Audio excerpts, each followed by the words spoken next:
Hello everyone, welcome. तो last class में हमने देखा था, डिस्कस किया था साइक्लिक स्ट्रक्चर ऑफ ग्लूकोज। हमने इसमें दो फॉर्म्स देखी थी। एक तो देखी थी ओपन चेन, दैट इज ये वाली, और दूसरी देखी थी हमने साइक्लिक वाली। और साइक्लिक भी आगे फर्दर टू में डिवाइड हुई थी, दो प्रोडक्ट बने थे उससे। एक तो हमारे पास बना था अल्फा डी ग्लूकोज, एक बना था बीटा डी ग्लूकोज। ओके, और मैंने बोला था कि हम नेक्स्ट वीडियो में डिस्कस करेंगे कि कौन सबसे ज्यादा स्टेबल होगा, या अल्फा डी ग्लूकोज स्टेबल हो सकता है या बीटा डी ग्लूकोज स्टेबल हो सकता है। वो हम डिस्कस करेंगे आज इस वीडियो में।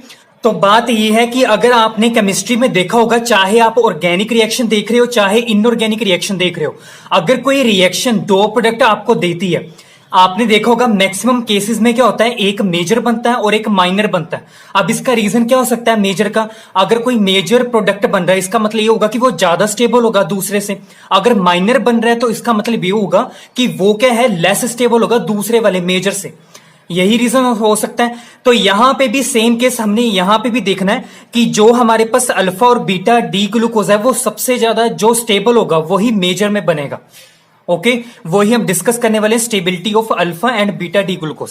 ओके, तो स्टार्ट करते हैं। इसके लिए आपको क्या करना पड़ेगा, जो हमने ये alpha and beta D glucose बनाए हैं, इनको हमने चेयर फॉर्म में ड्रॉ करना है, और चेयर फॉर्म से हमें पता चलेगा कि कौन ज्यादा स्टेबल है। तो हम ड्रॉ करेंगे सबसे पहले इन दोनों की चेयर फॉर्म। तो अगर आपने ये वाली वीडियो नहीं देखी है तो इस वीडियो का लिंक आपको इस वीडियो के डिस्क्रिप्शन में मिल जाएगा, वहां से आप देख सकते हैं। ओके, तो सबसे पहले हम ड्रॉ करने वाले हैं अल्फा डी ग्लूकोज की चेयर फॉर्म। तो यहां पे देखो, यहां पे 1 2 3 4 5 एंड 6 मतलब 6 मेंबर्ड रिंग होनी चाहिए ना, ये 6 मेंबर्ड रिंग है ना। तो यहां पे हम चेयर फॉर्म बनाएंगे। चेयर में भी क्या होते हैं, 6 मेंबर्स होते हैं। ओके, तो सबसे पहले आप क्या करेंगे, यहां पे ऐसे ड्रॉ करना आपने। यहां पे ऑक्सीजन लिया ये वाला। ओके, अब इसके साथ ये ऐसे और ये ऐसे, ये चेयर फॉर्म आपने सिंपल ड्रॉ करनी है ऐसे। बस ये चेयर फॉर्म होगी आपकी। ओके, अब क्या करना आपने, यहां पे देखो ऑक्सीजन के साथ ये क्या है, कार्बन है। इस ऑक्सीजन के साथ क्या है, ये वाले कार्बन की बात हो रही है, ये वाले की। इसके साथ क्या है, OH नीचे की तरफ लगा हुआ है। तो OH क्या है, हमने नीचे की तरफ ड्रॉ करना है ऐसे।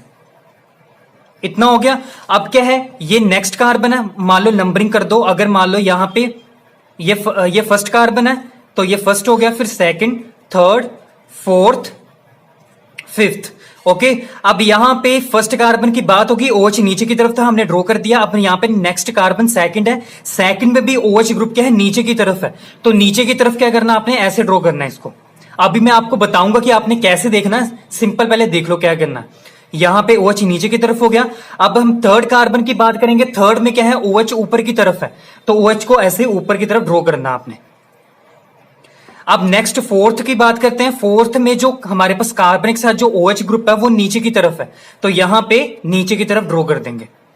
अब बात करते हैं फिफ्थ कार्बन की। फिफ्थ कार्बन के साथ क्या है, CH2OH ग्रुप है, और वो क्या है, ऊपर की तरफ है, तो इसको आप ऐसे ड्रॉ करोगे। यहां पे हो जाएगा, यहां पे कार्बन है, इसके साथ 2 हाइड्रोजन ऐसे, और इसके साथ OH ग्रुप है, ऊपर की तरफ है, तो हमने ऐसे ड्रॉ कर दिया ऊपर की तरफ। तो ये हो गया हमारे पास अल्फा डी ग्लूकोज। ये क्या है, चेयर फॉर्म में है। ओके, जो 6 मेंबर्ड रिंग होती है, आपको पता है ना कितनी सारी फॉर्म्स में एग्जिस्ट करती है। एक तो बोट फॉर्म में करती है, हाफ चेयर में करती है, चेयर में करती है, ट्विस्ट बोट में करती है। वो हम आगे फर्दर डिस्कस करेंगे कि इन सभी में से ज्यादा मोस्ट स्टेबल कौन सी वाली फॉर्म है। ओके, वो भी हम आगे देखेंगे। तो यहां पे ये तो हो गया। अब हम बीटा डी ग्लूकोज की चेयर फॉर्म बनाते हैं। सिमिलरली यहां पे भी ऐसे ड्रॉ करना आपने ऐसे। ओके, अब यहां पे जो हमारे पास ऑक्सीजन के साथ जो कार्बन है, ये वाला, यहां पे ऑक्सीजन के साथ कार्बन है। अब इस कार्बन के साथ क्या है, OH ग्रुप ऊपर की तरफ है, तो हमने क्या करना है, ऊपर की तरफ ड्रॉ करना है ऐसे। OH ऊपर की तरफ OH ऐसे ड्रॉ कर दिया। अब नेक्स्ट वाले में यहां पे नंबरिंग कर दो, 1 2 3 4 एंड 5। ओके, अब यहां पे ये जो सेकंड कार्बन है, इसके साथ जो OH ग्रुप है नीचे की तरफ है, तो यहां पे नीचे की तरफ ड्रॉ कर दो, जैसे हमने यहां पे किया था ऐसे। अब यहां पे थर्ड कार्बन, OH ऊपर है, यहां पे भी OH ऊपर था। फोर्थ में जो OH नीचे है, यहां पे भी OH नीचे था। और यहां पे जो फिफ्थ कार्बन था, इसमें CH2OH ग्रुप था, यहां पे भी CH2OH ग्रुप था ना, ऊपर की तरफ है, यहां पे भी ऊपर की तरफ।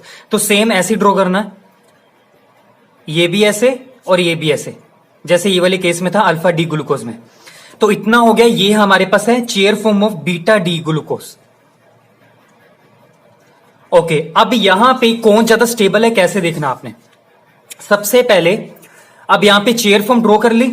यहां पे जो हमारे पास जितने भी OH ग्रुप्स हैं, ये वाले OH ग्रुप्स हैं जो हमारे पास इस अल्फा वाले में, वो क्या है, ये देखो, ये जो हमारे पास जब बॉन्ड नीचे की तरफ लगेगा, इस चेयर फॉर्म में जब बॉन्ड नीचे की तरफ लगेगा उसको हम बोलते हैं एक्सियल, एक्सियल पोजीशन। मतलब ये जो OH ग्रुप है वो एक्सियल पोजीशन पे ऑक्यूपाई हो रखा है, मतलब एक्सियल पोजीशन पे OH अटैच्ड है इस रिंग के साथ, इस चेयर फॉर्म के साथ।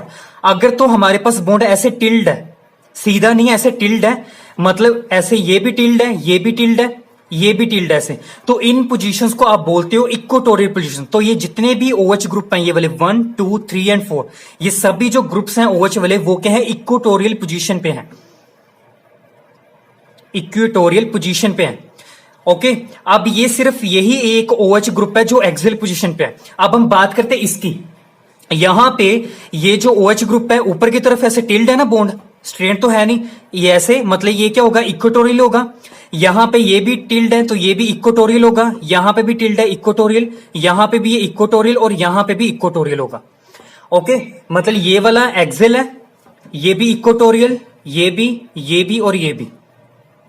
अब यहां पे देखते हैं कि यहां पे जो जितने भी हमारे पास OH ग्रुप्स हैं वो सभी इक्वेटोरियल पोजीशन पे हैं, और यहां पे इसको छोड़कर बाकी जो OH ग्रुप हैं वो इक्वेटोरियल पोजीशन पे हैं। आपने हमेशा यही याद रखना है कि हमारे पास जो बड़े वाले ग्रुप्स होते हैं, चाहे CH3 है, OH है या फिनाइल है, कोई जितने भी हमारे पास बल्कि ग्रुप्स होते हैं, अगर वो चेयर फॉर्म में अटैच्ड है, वो हमेशा क्या है, इक्वेटोरियल पोजीशन पे लगने चाहिए। अगर नहीं होंगे तो वो वाला जो मॉलिक्यूल होगा वो क्या होगा, अनस्टेबल होगा। ओके, इसमें क्या है, OH ग्रुप एक्सियल पे, इक्वेटोरियल पे होना चाहिए था, बट ये एक्सियल पे, इसी वजह से ये जो अल्फा डी ग्लूकोज है वो क्या है, अनस्टेबल है। बट इस केस में क्या है, सभी इक्वेटोरियल पोजीशन पे हैं क्योंकि ये बल्कि ग्रुप है OH, तो यहां पे ये क्या है, स्टेबल है। सिंपल आपने यही देखना कि जो हमारे पास बड़े वाले ग्रुप होते हैं वो हमेशा क्या है, इक्वेटोरियल पोजीशन पे सभी अटैच्ड होने चाहिए चेयर फॉर्म में, तभी वो वाला मॉलिक्यूल क्या होगा, स्टेबल होगा। तो यहां पे आपको पता लग गया होगा चेयर फॉर्म से कौन ज्यादा स्टेबल है। तो यहां पे बीटा ग्लूकोज क्या है, बीटा डी ग्लूकोज क्या है, ज्यादा स्टेबल है देन अल्फा डी ग्लूकोज से। तो ये तो होगी हमारे पास स्टेबिलिटी। तो इसी वजह से हमारे पास जो बीटा डी ग्लूकोज होता है वो ज्यादा मेजर में बनता है, ये मेजर में होता है, और ये क्या होता है, माइनर में होता है। तो जो हमारे पास प्रोडक्ट माइनर में होते हैं वो अनस्टेबल होते हैं, इसका रीजन यही होगा, और जो मेजर में बनते हैं वो क्या होते हैं, स्टेबल होते हैं। ओके, अब थोड़ी सी नॉलेज के लिए एक और बात कर लेते हैं। जैसे तो यहां पे एक लाइन लिखो, जो बीटा डी ग्लूकोज होता है हमारे पास, इसी वजह से ये क्या होता है, इज द मोस्ट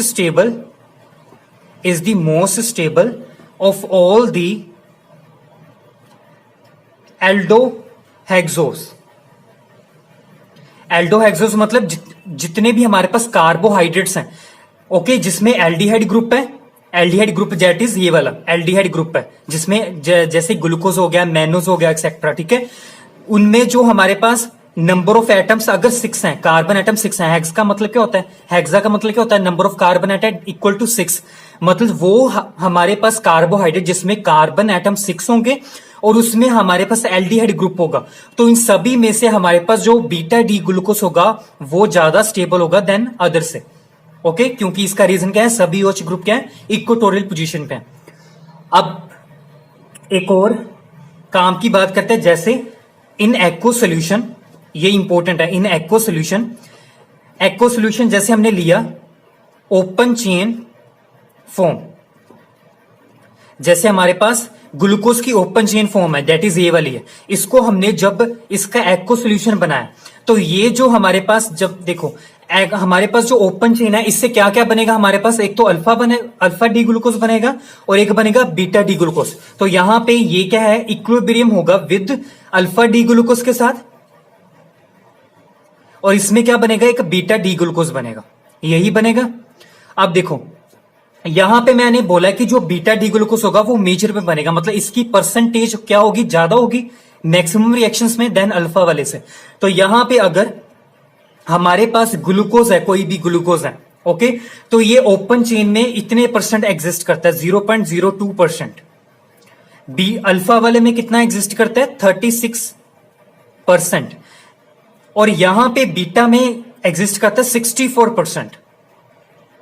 ओके, पता लग गया ना क्यों ऐसे एग्जिस्ट करता है? क्योंकि यहां पे बीटा सबसे ज्यादा स्टेबल है, इसी वजह से इसकी परसेंटेज ज्यादा है, ये मेजर में बनेगा। बीटा भी बनता है बट इससे थोड़ा सा कम स्टेबल होता है, इसी वजह से 36%। अब ये ओपन चेन सबसे कम क्यों है, 0.0%? क्यों? क्योंकि यहां पे हमेशा ये ऐसे नहीं रहेगा। ये ऐसे क्यों नहीं रहेगा? क्योंकि यहां पे जो फिफ्थ कार्बन है, यहां पे देखो, ये फिफ्थ कार्बन है, इसका जो OH ग्रुप है इसके ऊपर ऐसे अटैक करेगा, इस कार्बन के ऊपर। तो जब ये इसके ऊपर अटैक करेगा, ये क्या है, फर्स्ट कार्बन थी ना, यहां पे देखो फर्स्ट कार्बन थी, इसके ऊपर अटैक किया तो ये रिंग में बनना शुरू हो जाएगा, ये टिकेगा नहीं ऐसे ही। मतलब ये ओपन चेन में हमेशा कभी भी एग्जिस्ट नहीं करेगा। अगर एग्जिस्ट करेगा भी तो कितने परसेंट करेगा, 0.02%, जिसको आप अप्रोक्सीमेटली क्या लिख सकते हो, 0%। मतलब ये एग्जिस्ट ही नहीं करता ओपन चेन में। वो तो हम सिंपल स्टडी करने के लिए आपको स्ट्रक्चर ड्रॉ करके दिखाते हैं, नहीं तो ये एग्जिस्ट ही नहीं करता। सिंपल किसमें एग्जिस्ट करता है, या तो अल्फा में या तो बीटा में, और ज्यादा स्टेबल किसमें करता है, बीटा वाले में। ओके, आपको अब समझ आ गया होगा कौन ज्यादा स्टेबल है, कौन ज्यादा मेजर में बनेगा। तो यहां पे बस इतना ही। नेक्स्ट वीडियो में हम डिस्कस करेंगे, जैसे यहां पे हमने किया था cyclic structure of glucose, next video में हम करेंगे cyclic structure of fructose. Okay, so I hope you like this video. अगर ये वीडियो आपको काफी हेल्पफुल रही होगी तो प्लीज चैनल को सब्सक्राइब जरूर करें एंड लाइक शेयर कमेंट जरूर करें। And thank you for watching. मिलते हैं नेक्स्ट वीडियो में।